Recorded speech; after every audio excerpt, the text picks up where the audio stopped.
So anyway, we are going to take some of our brownie here,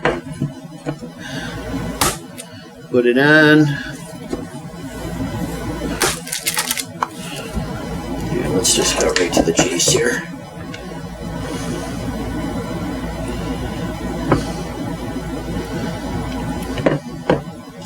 Oh, look at that.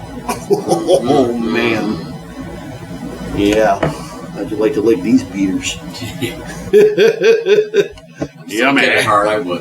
What's that? I'm still a kid at heart, I would. Oh, yeah. I don't doubt it. All right. Okay, that's good. Boy, I'm making a god-awful mess here. Okay, let me take a second and wash up real quick.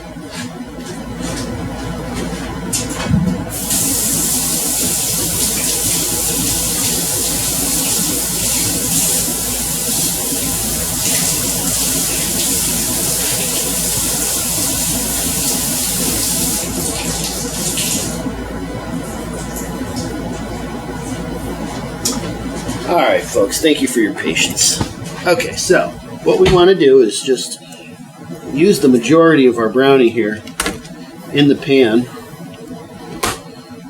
Okay, I'm going to leave a little bit still in the bowl. Actually, no, it'd be better to just put it all on. See, because what I want to do is swirl the peanut butter in.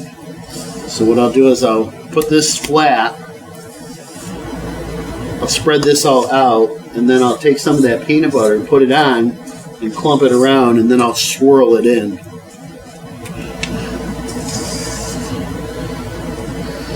Alright, that's good. Okay, so while we're here, now we're going to just give it a spread here like so. Now keep in mind, in the oven, this whole thing is just going to melt before it actually bakes. So it will smooth itself out. You don't need to be perfect right here.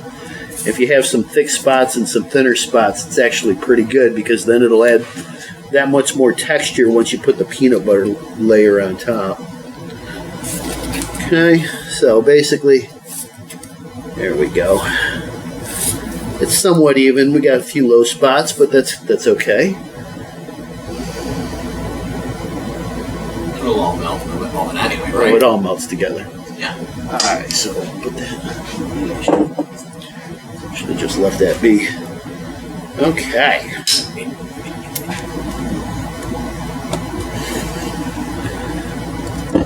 Probably could have gotten away with making a little bit of less of the peanut butter mixture. It's been a while since I've done this recipe, so I forgot which ones grow and which ones don't, you know? Okay. Oh, that's looking yummy.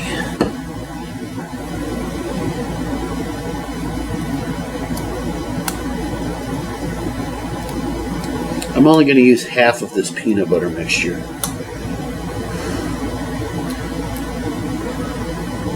So keep that in mind at home, kids.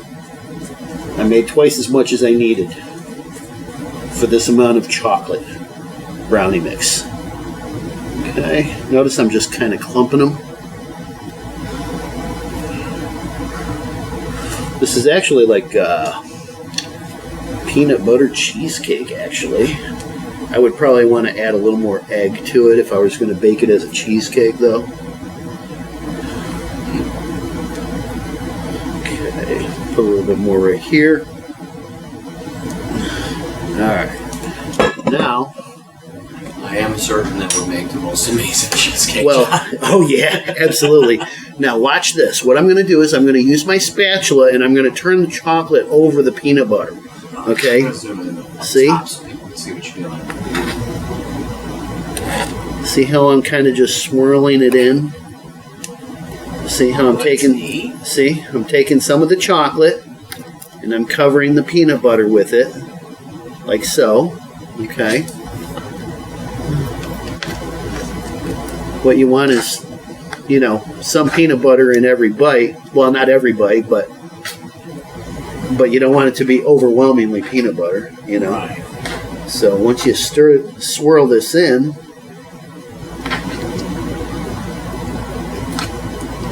oh yeah. Oh, if only See what the I'm folks doing at home here? could smell this. Yeah, I know. See, I'm basically just turning them over together, marbleizing the whole thing, really. Okay. Oh my goodness, that Oh, is yeah. so amazing. Uh-huh. I know, it looks a little sloppy right now, but trust me, this is just going to be wonderful when it comes out of the oven. Okay, so now, basically I'm just going to leave it like this, okay? And we're going to turn the oven on. We're going to bake this sucker, and it's going to take a while. It's going to take probably a good half hour, 35, maybe even 40 minutes for this thing to bake because it's so thick, okay? But we'll time it, and of course we're going to do the turn about 2/3 of the way through. So once it starts to set, I'll be checking on it, and we'll set the timers, and we'll see just exactly how long it does take to bake. So give us just keep watching, and we'll be right back.